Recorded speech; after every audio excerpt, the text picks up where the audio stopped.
Hey, what's going on, everybody? Welcome back to the Fortified Life podcast. I'm your host, Jason Davis, aka Mr. Fortify. We are passionate about developing a dependency on Jesus in the marketplace, and it's no different this week. We have the opportunity to bring on coaches, authors, speakers, CEOs who are also passionate about putting God back in business. I got to tell you, ladies and gentlemen, I am very excited about our guest today. I've been very familiar with her content and message over the years, and I pinched myself when I actually had an opportunity to bring her on the show. Before we get into it, let me introduce her to you. Kristina Ellis is an entrepreneur, number one best-selling author, mom, and motivational speaker. After winning $500,000 in scholarships and earning both her bachelor's and master's degrees from her dream schools, she was inspired to guide other students toward their own debt-free education. She's the creator of College Ninja, where they help students go to college debt-free. Ladies and gentlemen, please welcome to the Fortified Life, Kristina Ellis. Kristina, how's it going? Great. I'm honored to be here. Thanks for having me. Absolutely. Well, Christina, we know from your bio you're a superstar. And we know that for many, they see the highlights, and we know that it took some blood, sweat, and tears to get to where you are today. So kind of take us back on the journey throughout the years to where you are today. Oh man, where do I start? It's been quite a journey, and I'm just so excited to be here because my story is truly a God story. Like, it's Mm, easy to look at the highlight reel and think, wow, that's cool. But when you know the depth of the story, it's like, it's all God. Like, it's truly been His mm, calling and His grace on my life. So, I grew up in a low income household.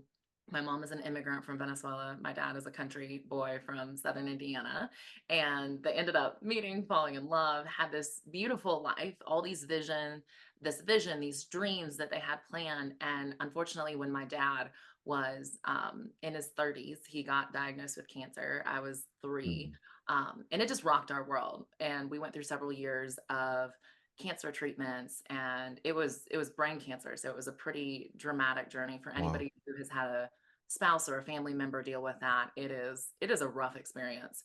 We eventually lost him when I was 7 years old. Mm, And so it rocked our family's world. My mom, she's new to this country. She's trying to figure out how to support a family, how to make it so that her kids could have a great future here. And she basically sat me down freshman year of high school. This lady, she can stretch a dollar further than anybody I know, but she's looking at college costs. She's looking off in the horizon, and she's just like, that's not realistic. There's no way that I can send both my kids to college. And so she sat me down for a conversation and was like, Christina, I love you and I believe in you, but there's just no way that I can support you financially once you graduate from high school. So you got to figure out your own way to pay for college. And of course, mm, I'm shocked. I'm like, I'm a freshman in high school. Why are we having this conversation? I don't know what you're doing right now. But throughout that conversation, she started planting seeds. She was like, if you start working hard enough now, you can earn these things called scholarships and go to school debt free. Now, of course, she's like the stereotypical immigrant parent where she's like, I worked so hard to get here to this country. So now you need to work 17 times harder and make my efforts worth it. Like, not going to college was never an option in her book. She was like, you will go to college, you're going to fight and do great things with your life. So at that point, she did light a fire in me. I started learning about scholarships. And at the time, thank God, I didn't even know about student loans. I assumed that if you didn't get scholarships then or have cash to pay for college, there was just no other way. And so I was mm, like, I have to earn a certain amount of scholarships to go to college. And so I just started hustling, and I got involved in a ton of extracurricular activities. I read all these books and articles just trying to figure out, what does it take to stand out in the scholarship application process. And thankfully, I senior year of high school treated the application process like a part-time job. I applied like crazy and ended up winning over $500,000 in scholarships and was able to go to Vanderbilt for undergrad and Belmont for grad school completely debt free, which was such a blessing. So amazing. And it completely ended up kind of starting this trajectory to change our family tree. mm. My Fast goodness, forward. Christine. Yeah. Yeah. Wild journey. Wild journey. So Wow. that's the backstory that kind of led to this point where I get to Vanderbilt and I, am trying to fit in. A lot of people at Vanderbilt are paying full price. If anybody's familiar with Mhm. the tuition rates at Vanderbilt, it's kind of crazy. And so I never imagined that I would be doing what I was doing today. Like this was not something I wanted to do. I actually didn't love sharing my story. I didn't want to share my testimony. And God has just been through this process of drawing it out, and it has led to all of these experiences, which is just, it's crazy. Mm. Christina, actually, yes, we'll get into the scholarships in a second because I remember even when I was in high school, I took a visit to Vanderbilt. So when you said that, it brought back memories. But I was like, yeah, Vanderbilt is a really good school. So Ooh, well, now I think this year they came out and said that they're $95,000 a year, which is crazy. per Yeah, year, folks, per per year. year. Would not have My been God. realistic for us without scholarships. My goodness. So Christina, just having being the child of an immigrant and the pressures that sometimes people can feel coming with that. You said it lit a fire underneath you, and then you said because I don't want the listeners to miss this, especially for the parents, like it was like a part-time job, you applying for scholarships. And with what you just said about schools like a Vanderbilt, um, where do you think the misconception is about school right now? We know there's been a lot, there's the student loan crisis going on, but you really just from a work ethic perspective as a child were like, no, I've got to go do this. What message would you give to um, the parents and the students out there for, hey, this is possible, but we're going to have to dig into some things. Yeah, I think a lot of people feel hopeless. They see all the bad news Mm, about student loans and they think that, I just have to take on student loan debt. There's not really another way. Scholarships aren't realistic. There's no way to go to school debt free. And man, I feel like I can say this because this is a faith-based podcast. hmm I think that that is one of the greatest traps the enemy has laid out is he's mm, getting 18-year-olds in massive amounts of student loan debt before they even start their adult lives, and then they're contending with that, for years after graduation. A lot of them are graduating with, 40, 50, $100,000 in student loan debt. And then they're just trying to fight out of that for years to come. So I think that people have to believe in themselves, believe in the potential to go to school debt free. Personally, I won scholarships, but it's so important to know that there are so many different strategies to going to college without debt. That's why I started my company, College Ninja. We are all about giving people tools and strategies to go to school debt free. There's scholarships. There are colleges that are completely tuition free. There are jobs, tuition assistance programs that will completely pay for your education while you're getting paid through a job. So I just want people to be encouraged. Don't buy into the narrative that you have to take on debt to go to school because that's just not mm, true. There are so many different strategies out there, but first you got to make a commitment. You got to fight the toxic narrative that everybody needs debt to go to college and believe that you can find a path to go to school without debt. mm. Christina, you already so motivating. I'm ready to go out. I'm not even in school and I want to go apply just for what you're saying. Christina, you have a powerful story in that you won 500,000. Like, I think when people read that, they go, they need to do a double take. I think I could understand if someone won $5,000 in scholarships or $50,000 in scholarships, but 500K. Just help us wrap our heads around that. Like, how did that even become a thing? And was there a moment for you personally where you're like, how much money did I get in scholarships again? Like, what was that like? Yeah, I think at that point I was so determined to go to school debt free, and there's no guarantee that you're going to win scholarships. I was just applying like crazy and throwing as many applications out there as possible, hoping that something would stick. So when I Mm, did get the total back of a half a million, I, was just pleasantly surprised, but didn't expect it. I was just hoping for something. And here's something you were talking about my bio earlier, and I mentioned how much this is a God story. mhm, When I started this journey and wrote a book and created a business. I didn't set out to have this vision on my own. I was Mm. sitting with a mentor one day having coffee and telling him my story about winning scholarships. And he was just asking about my backstory. At this point, it's like I wasn't super excited about sharing my testimony. I have all this stuff that happened when I was a child, low income background, losing my father, and didn't really share that story. And he's starting to pull it out of me. He's starting to ask me these hard questions. And I Mhm. mentioned in passing, yeah, I won $500,000, something like that in scholarships. And he's like, Kristina, that's a fascinating story. And I was like, yeah, yeah, whatever. And he's like, you should share that with other people. Like, I feel like God is calling you to at least give back to somebody. And I'm from Nashville. Mm. Everybody's creative. Everybody's writing songs. They're doing something. So he's like, would you like to write a book about it? And I was like, yeah, everybody's doing books. And he's like, Kristina, you've got to do this because there's another little Kristina out there who doesn't believe in herself, who thinks that student loans are the only way and you can change their life. And so we really prayed about it, my husband and I, and we're like, should we write this book? And when I wrote the book, I honestly thought one person would read it. I was like, if, I had no platform, I, didn't have any sort of credibility in this space. And I really felt the Lord was like, you need to help my kids. You need to help my kids avoid debt. I have callings on their lives that student loans are going to stop. So I Mhm. need you to write a book to help them, avoid this trap that the enemy has laid out. And so I just kept telling myself as I wrote that book, if two people read this book, if one person reads this book, I will have done my purpose and I will have fulfilled my mission and fulfilled my calling. And so I wrote this book, and it was this very technical book. It was just how to win scholarships. It was like, boom, boom, boom. This is how you do it. Here's the technicalities. Here's how to stand out in the process.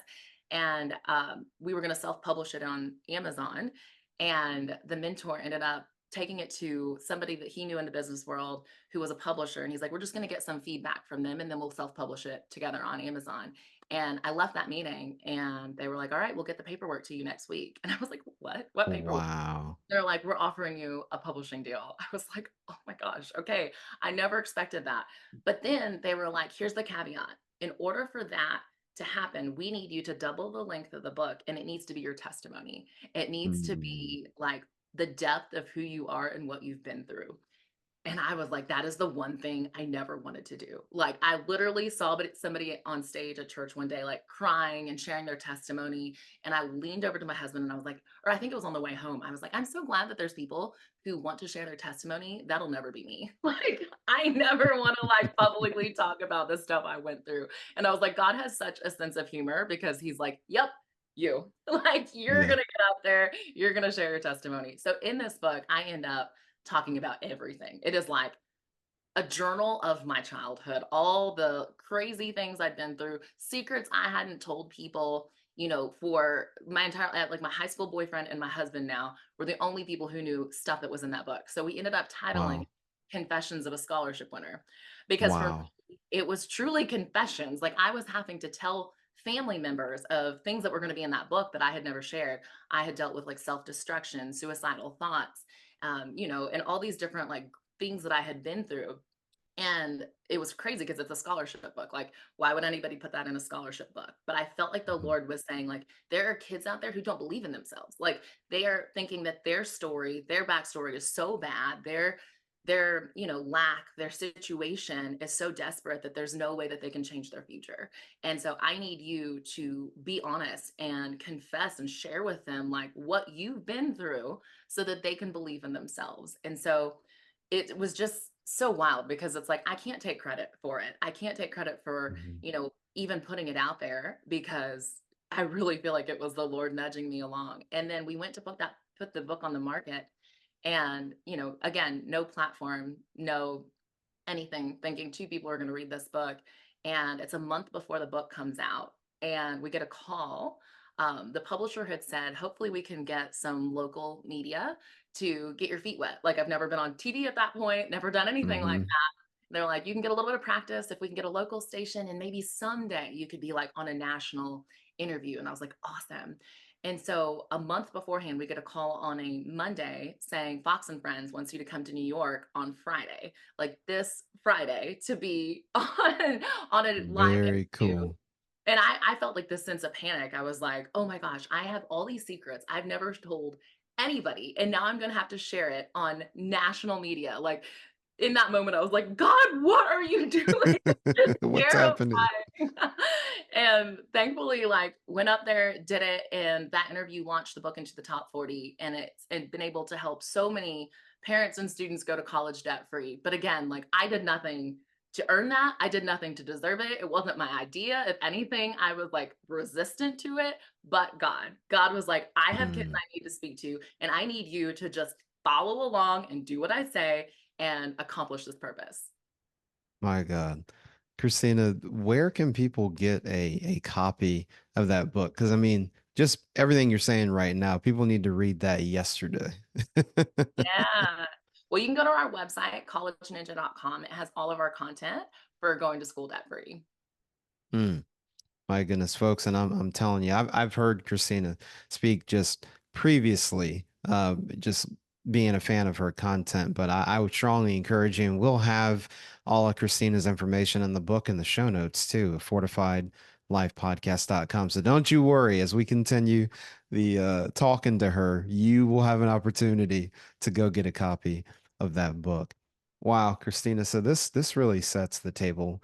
You're pouring out, you're stepping out of your comfort zone, you're doing all of these things, and then as life happens and professions change, and now you have College Ninja. I love the name, by the way. What went into founding College Ninja? And we'll get into, which I'm sure people are wondering, like, what else is possible when it comes to paying for school? So many people have student loans, and people know that there's scholarships, but there's grants and all these other things, but a lot of people just don't know what all is out there. So talk to us about how College Ninja started and the work that you do with students to help them go to school debt free. Yeah.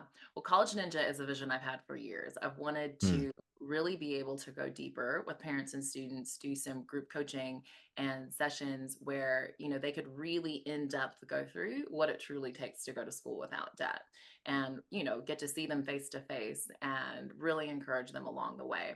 Because I think that it's just so pervasive right now. I mean, we all saw the student loan crisis play out in the news over the last year. And you mm, even see, or the last few years, and you even hear like guidance counselors saying debt is good, take out debt to go to college. yeah, And everybody does. And so it crazy. feels like we are just fighting something that is so entrenched in our society. And it's just well known. People think it's normal. And so that was a huge heart and passion. I feel like the Lord is still saying, like, I need my kids to avoid that. I feel like one of my big passions is seeing people walk in their God-given purpose. Like, I want Mm, them to be able to do the mission and calling on their life. And it's like I've taken a call from a pastor who was $160,000 in student loan debt. oh And my his gosh. heart and his passion is to preach the good news and to set captives free. Like, he's got all of this gifting to be able to communicate God's message, but he's got this noose around his neck. He's got Yeah, $160,000 in student loan debt. He feels like he can't breathe and he's yeah. stuck and he feels like he can't do what God is calling him to do because of student loans. And it was for a ministry degree, a Mm, ministry degree. And wow. so that just lights me on fire. It makes me mad, it makes me passionate, and it makes me go, we've got to do something. And so this pastor, he ended up having to take on a second job because of the student loan debt.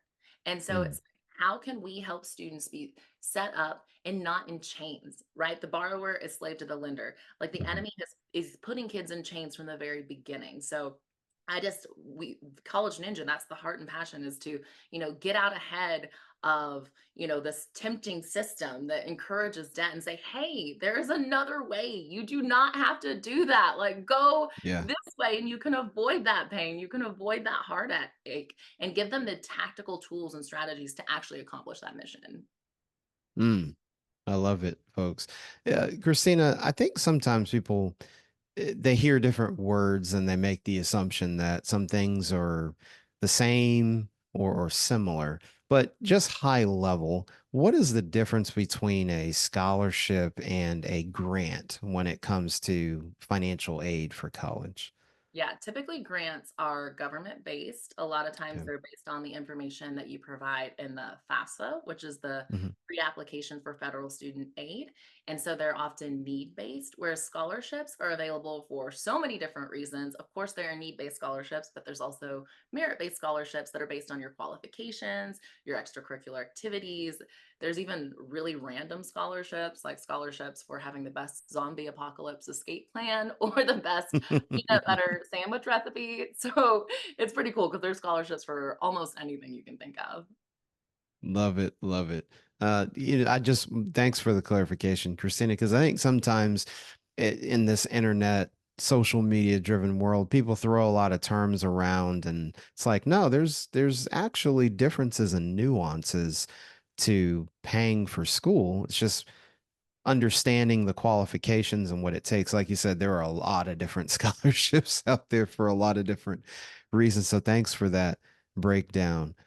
Christina, another thing you made me think about is the path to college. So we know that there's public universities, there's private, there's 2-year schools.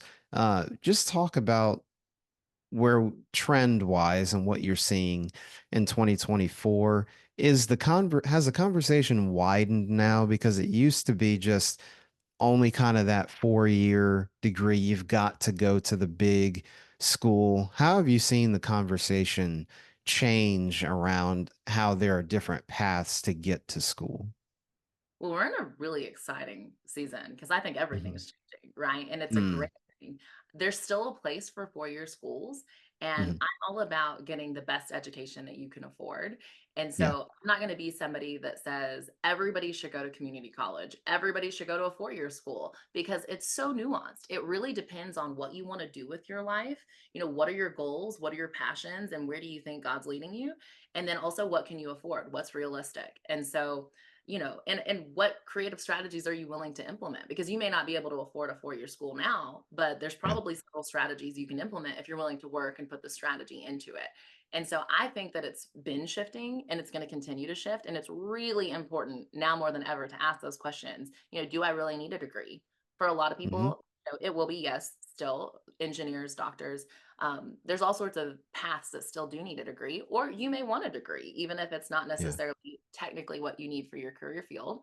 But it's important to ask those questions because there's great boot camp certificate programs that may accomplish the same goal in a shorter amount of time.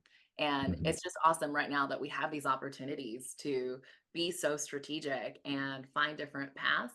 I think right now we're really heading towards a workforce that is skill based, which is awesome. Mm. And so it's like, can you do the job that we're hiring you to do versus do you have a fancy degree from a fancy school? I think that Yeah. that's a change that's been needed for a long time. And so, again, being super strategic and asking those hard questions, what is the right path for me is so important. In our program, Stacking College Dollars, which basically has 7 core areas that you need to look at to go to school debt free, an entire module is based on college choice because it's like you Mm. really got to be strategic about what school you pick. Like that's the foundation of it. And there's so many options available. So having those tools and that framework to go, what is the right school for me? It's not just going to be my parents' alma mater or the place that all of the kids from my school are going. It needs to be Hmm. what is the right path for you as an individual. Mm. So good. Christina, another question for you. In thinking about all the different trends we're seeing at school and student loan crisis, your mom gave you, and you said your words, a wake-up call when you were in high school. How early should the conversation be occurring between parents and kids about going to school if it's the right choice for them? I think for you, it was the ninth grade. I know as a ninth grader, you're like, oh, why are we talking about this? So how do you, what's the, what's the conversation like when you're sitting down with parents and students? Like, this, if we don't start thinking about this, it'll happen on its own, and then our flexibility and our choices get limited. So, what's the conversation like for how early parents and students should be having these conversations about where and how they're going to school? Yeah, I think as early as possible. I love talking to middle school parents, especially Mm, parents of freshmen or sophomores in high school. I think a lot of people have this thought of like, oh, my student's only in ninth grade. I don't need to talk about this yet. We'll wait till yeah, junior, senior year. And that's okay. If you have a junior or senior, there's still so many strategies we can implement. But the earlier you yeah, have this conversation, the more time they have to build their resume without stress. Like if they want to go for some of the more competitive scholarships, a lot of them are going to look at your extracurricular activities, things that yeah, you've done. If you wait till junior or senior year, a lot of times you're kind of scrambling, going, ah, what can I do? But it's like if we're starting to have this conversation in middle school, early high school, it's like you can really take time to figure out your passions and to build a resume that feels really organic and authentic to you versus feeling that stress and that panic. You can start applying for scholarships early. So you're spreading out the effort and, starting to win some of those awards earlier on. And you can work on your transcript, building up your grades. There's just so many more strategies we can implement in a way that's stress free if we start early versus trying to figure it out in a rush second semester senior year. But again, if you have a second semester senior, it is okay. You can still find a strategy. That is not a pass to go, oh man, I guess we just have to take student loans out. No, there's still strategies you can use, but it's just a bit easier if we can start sooner. I love it, folks. It's never too late. Obviously, the early bird gets the worm. We've all heard that, but it's never too late, ladies and gentlemen. So definitely lean into what Christina is saying. Christina, you've gotten us excited. You've told us elements of your story. You've added value. Christina, what are you excited about in the upcoming future for College Ninja? I know you're working on a lot of different things, but where do you see this going into, especially into 2025? Yeah. Well, another huge passion of mine is personal finance. I used to work with Hmm. Dave on the Ramsey show and have worked with a lot of families on, their finances. And I have a lot of students now. I've been doing this for over 10 years. So now they're young adults and they're trying to figure out, how to invest and how to build their family finances for the future. So just kind of taking this message into the future and into their lives and providing value and content so that they can not just go to school debt free, but again, it all goes back to I want people to be able to accomplish their God given purpose and to be Hmm. able to freely serve the Lord and get out there and do what they're called to do. So, finances, I don't want them to be a hindrance. I don't want them to Yeah. stop somebody from doing what God's calling them to do. So, really building that life cycle out of, we're going to school debt free, we're going to avoid student loans. And then what?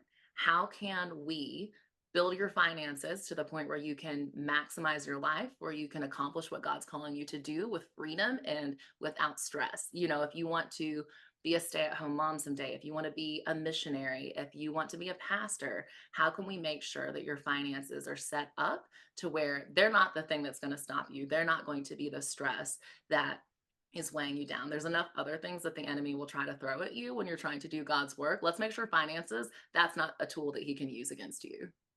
Mm.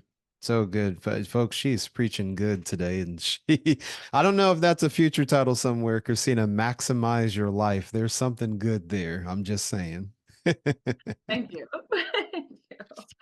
Well, folks, Christina, we've got to let her go. She's doing what God is calling her to do, and she is a busy lady. Christina, before you go, where can listeners connect with you and your content and everything that you're doing with College Ninja? Yes, you can go to collegeninja.com. We always have freebies on our website. So if you want to sign up right now, we have a free scholarship toolkit. So if you want to come and get some information, visit collegeninja.com. I have my website, KristinaEllis.com, and you can follow me on Instagram at I am Kristina Ellis, Kristina. We've got some really exciting adventures personally that I will be sharing about on Instagram. So if you want to see what our family is up to, and some of the ways we feel God is calling us, then check out my Instagram. I would love to connect there.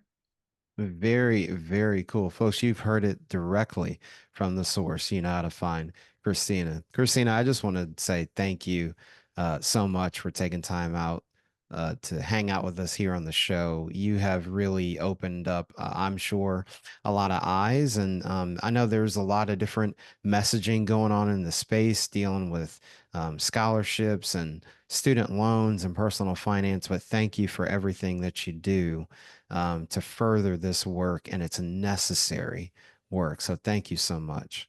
You are so welcome. Thank you for having me. It's been an honor. Well, folks, that's all we have time for here on the Fortified Life podcast this week.